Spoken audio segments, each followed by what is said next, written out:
Mejías, Hugo Moldis, ya vieron ustedes también las posiciones que hay en el país. ¿Cómo es que esto no es original, Lupe? Bueno, en realidad hay una larguísima historia, incluso podríamos recordar hace 2000 años esta famosa, el arte de la guerra es el arte del engaño, ¿no? Y todo este debate que ya se hacía, qué es lo que se dice de verdad, qué es lo que se dice para hacer creer que algo es verdad. Y también porque recuerdo hace 20 años en una reunión de la Cumbre Iberoamericana, el presidente argentino Carlos Menem, como muchos otros mandatarios, peleado, distanciado con la prensa que cuestionaba toda la corrupción que ahí había, propuso que con apoyo de otros presidentes se haga una ley contra la mentira. Palabras más, palabras menos. Hubo un debate justamente en Isla Margarita, en Venezuela, donde tanto los periodistas latinoamericanos como españoles y portugueses desechamos esa idea por, creo, los mismos argumentos que podríamos citarlos ahora, ¿no? Y que decía uno de los entrevistados: ¿quién es el dueño de la verdad? ¿Quién es el que define qué es verdad? Es más, desde hace muchos años ya en la comunicación social no se habla de comunicación objetiva, de periodismo objetivo, ni siquiera de periodismo independiente, sino de la actitud que debe tener un comunicador, un periodista y en general, podríamos esto extender a todos, de aproximarse a la verdad o de informar con veracidad, como lo señala el artículo 106 y 107 de nuestra actual Constitución Política del Estado. Entonces, por el otro lado vemos que la mentira ha estado más presente en los poderes políticos, ¿no? Yo justamente revisaba por casualidad un libro de un ex ministro peruano, Fernando Rospigliosi, que escribió sobre el arte del engaño y citaba como parte del recrudecimiento de la guerra de Vietnam fue una información falsa que surgió de las Fuerzas Armadas estadounidenses, que fue reproducida por los medios de comunicación sobre un presunto ataque de las fuerzas vietnamitas. Y entonces, ¿quién era el responsable de esa información? Los protagonistas más directos dijeron después que se confundieron creyendo que el radar mostraba un torpedo, que no era así. Otros decían que los jefes militares de Estados Unidos sabían, pero los periodistas y los medios de comunicación ampliaron muchísimo esa información, que terminó con una intervención más amplia de las fuerzas estadounidenses en Vietnam. Y podemos citar muchísimos de estos casos. Entonces, desde la parte doctrinaria no hay caso. Y por la otra parte, tanto la Constitución como la normativa, que seguramente vamos a ver más adelante en su detalle, ya prevén qué sucede si hay una información falsa o datos falsos que puedan ser reproducidos en medios de comunicación.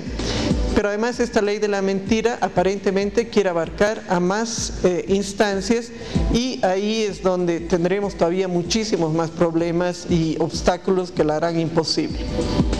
Hugo Moldis nos decía, la iniciativa es buena si se la sabe aplicar. ¿Cómo es esa forma correcta de entender y aplicar esto, Hugo? Una iniciativa con esta, lo primero que no va contra la Constitución, recoge los valores, los principios que están en nuestra Constitución, que fueron aprobados por la inmensa mayoría de los bolivianos, Amazúa, Mayuya, Maquella, ¿verdad? Entonces no sería inconstitucional, ni mucho menos lesionaría, que parece ser la preocupación, la libertad de expresión, entendida la libertad de expresión no solamente de los periodistas. Coincidiremos con Lupe que la libertad de expresión trasciende el ejercicio del periodismo, es el derecho que tiene todo ciudadano, toda ciudadana a emitir libremente su opinión. Ahora, cuando incurre en difamación, en calumnia, etcétera, ahí está, ¿no? Ahí hay, por ejemplo, la ley de imprenta que establece claramente su separación y es competencia en materia penal. En segundo lugar, no se está discutiendo la paternidad, pues ya no se le puede decir a Evo Morales que su idea es o no original, ¿sí? No hay una paternidad que se esté reclamando. Por eso hablaba del sentido político, y el sentido político no hace 20 años, pero interesante lo que nos ha dicho acá Lupe, en la realidad de hoy, en el siglo XXI, estamos viendo que la mente se convierte en el campo de batalla, y lo definen, Lupe, los estrategas norteamericanos. Me parece muy bien que hayas hecho alusión a ellos a propósito de Vietnam. Después de Vietnam, en el siglo XXI, consideran, ¿no es cierto?, que la conquista de la mente y el corazón de la gente, la conquista de la emoción, forma la punta de lanza de la batalla política y de la batalla militar.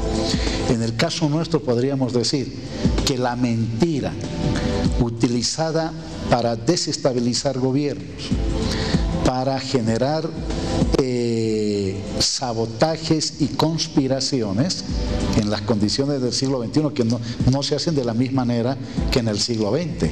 El concepto de victoria para los Estados Unidos y para sus estrategas militares era la eliminación física del adversario. Por eso la Operación Cóndor, los miles de asesinados, desaparecidos, etc. Luego vinieron las aperturas democráticas, en las que el concepto de victoria frente al enemigo, que ha seguido siendo el pueblo organizado, era el aislamiento político de las ideas revolucionarias. Pero como no pudieron impedir, en la medida que hay cuestiones estructurales que explican la rebelión de los pueblos, han pasado a una tercera estrategia. Y esta tercera estrategia retoma los principios de Clausewitz, en sentido de que es la moral lo primero que hay que destruir para vencer al adversario. Ahí viene la distorsión de la información, ahí vienen las noticias falsas. No estoy diciendo nada que no conozca la gente, no solamente en Bolivia, sino en el mundo. Entonces, son estos poderes fácticos, poderes sí, Lupe, pero poderes fácticos principalmente desde los medios de comunicación y desde ciertos políticos que utilizan la mentira no solo para acumular políticamente fuerza, es algo que lo han hecho siempre, sino sobre todo para desestabilizar, para romper la imagen, el lazo emocional entre el líder y su pueblo, que es lo que ha ocurrido desde el 21 de febrero para adelante en nuestro país. Así que, a mi juicio, ese es el sentido político. Vamos entre todos, por favor. Lupe, ¿algún país vecino tiene una ley como esta? Que yo conozca, no, pero sí es una paradoja a lo que señalaba Hugo, porque ¿quién más está intentando quebrar a los medios de comunicación y al rol que cumplen de hacer seguimiento, control social, acompañar la fiscalización de los otros poderes del Estado? Es un señor que se llama Donald Trump, que es presidente de ese imperio de Estados Unidos, ¿no? Y también, recordando a Richard Nixon, también él en 1970 decía que su principal enemigo son los medios de comunicación. Realmente yo no quisiera hablar ahorita del 21F, porque podríamos ver titular por titular y ver quiénes fueron los que emitieron las noticias distorsionadas, cuál rol cumplió la entonces ministra Paco, ¿no? Hablando de si tocaba o no tocaba la barriguita. Entonces, en vez de hacer una autocrítica sobre ese pésimo manejo de crisis, se quiere hablar de que eso fue obra de un cartel de la mentira.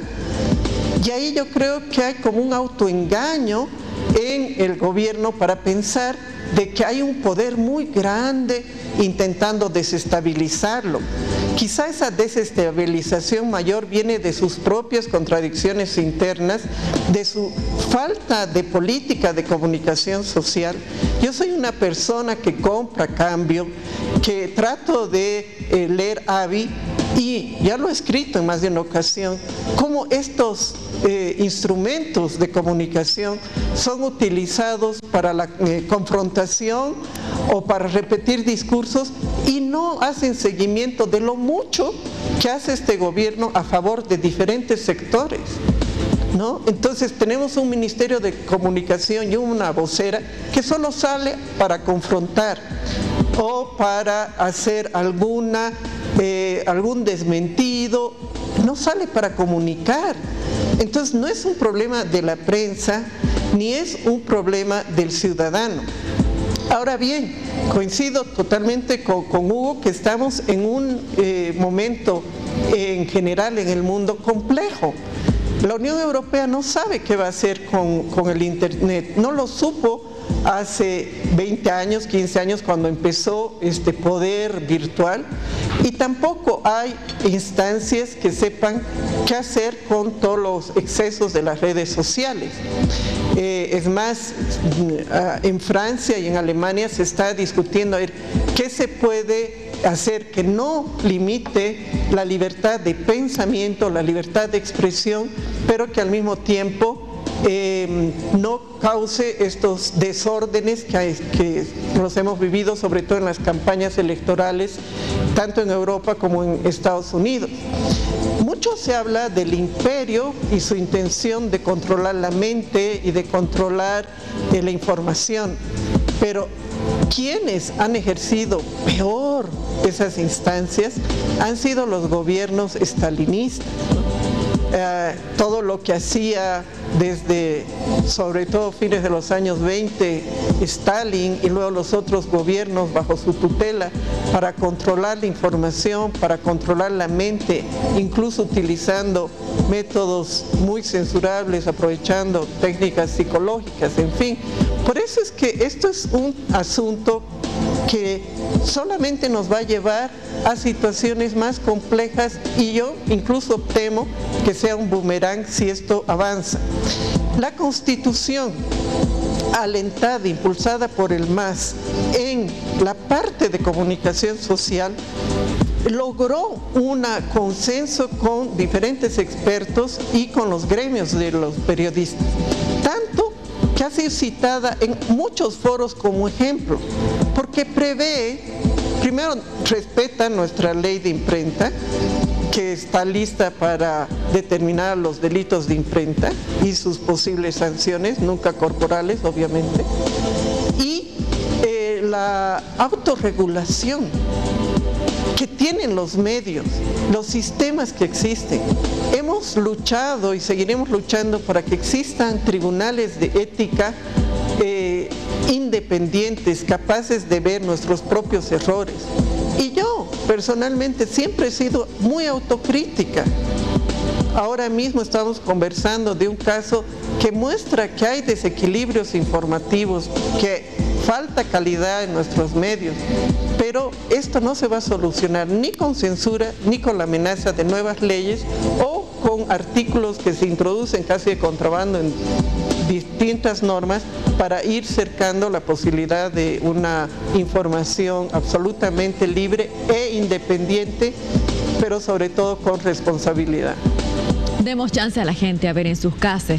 Fuimos a las calles también y le preguntamos al soberano si están a favor o en contra de una ley contra la mentira.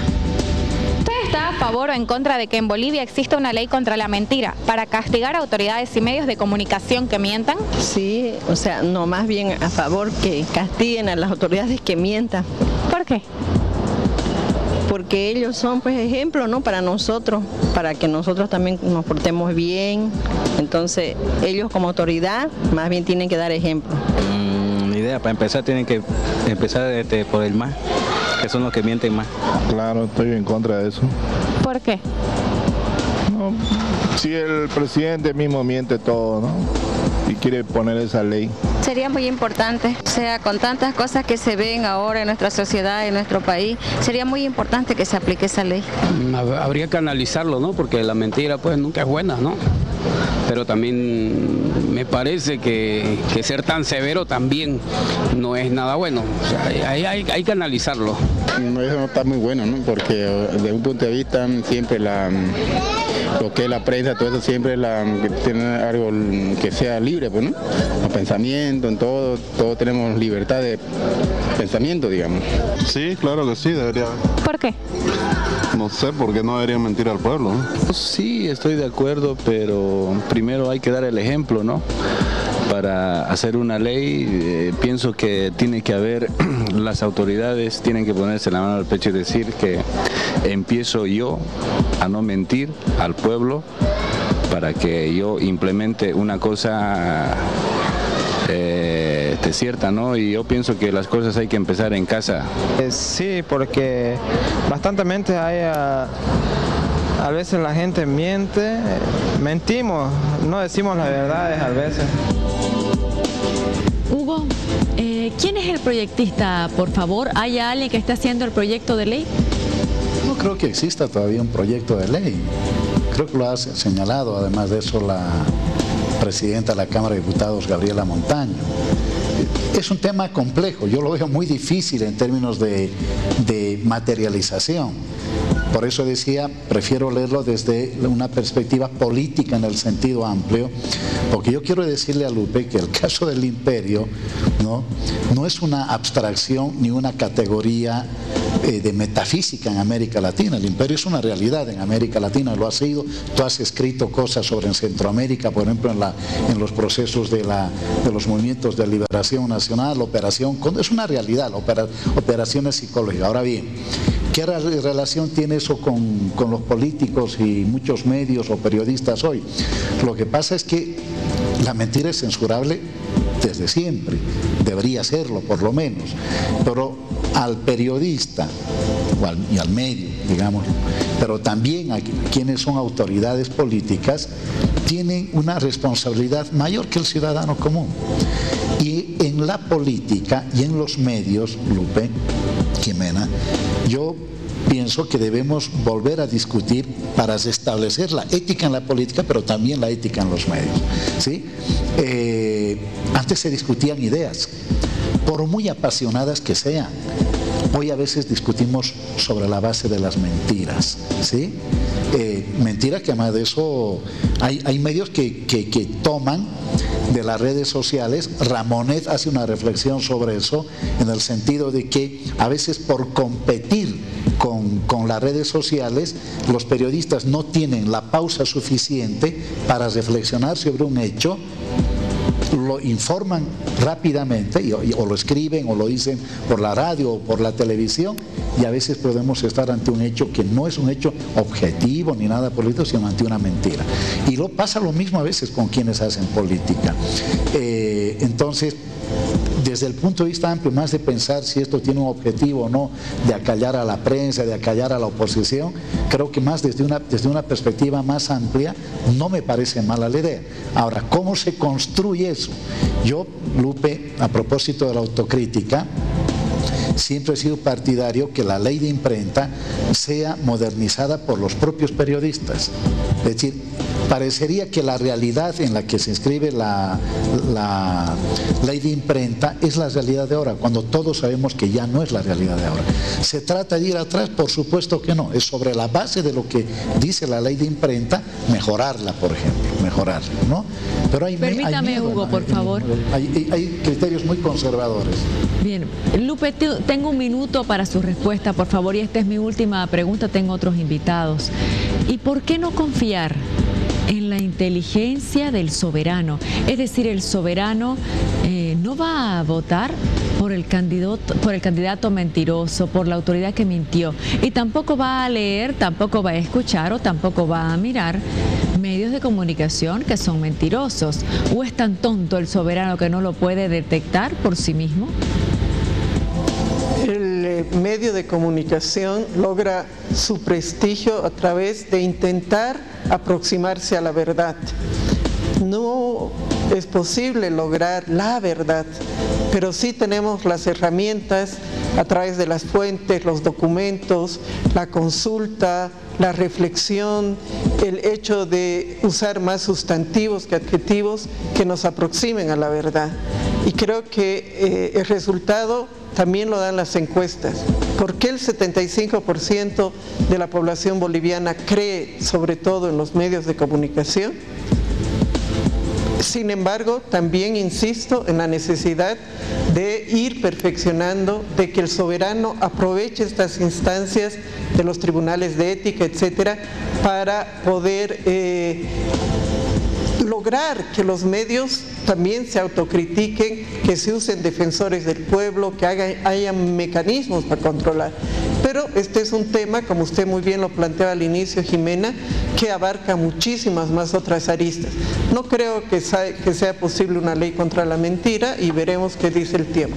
Muy bien, muchas gracias a ambos. Lupe y Hugo, se nos fue el tiempo con este importantísimo tema. Buenas noches. Yesenia Barrientos, adelante. Si eres fan del buen acabado, eres fan de Fancesa. Si eres de las personas que les gusta cuidar los detalles en las construcciones, te recomendamos Cemento Fancesa, porque Cemento Fancesa garantiza tu obra con el mejor acabado en los detalles. Tiempo de irnos a la pausa y no mentirás. Atención que al retornar, un tema importante. Ustedes, por ejemplo, que están en sus casas, ¿qué piensan? ¿Inscribirse en un partido para poder votar en las primarias de enero? Y si piensan inscribirse para poder participar en estas primarias de enero, ¿por qué partido? ¿En cuál partido se anotarían? ¿En cuál de ellos? Este va a ser el tema al retornar. Pausa.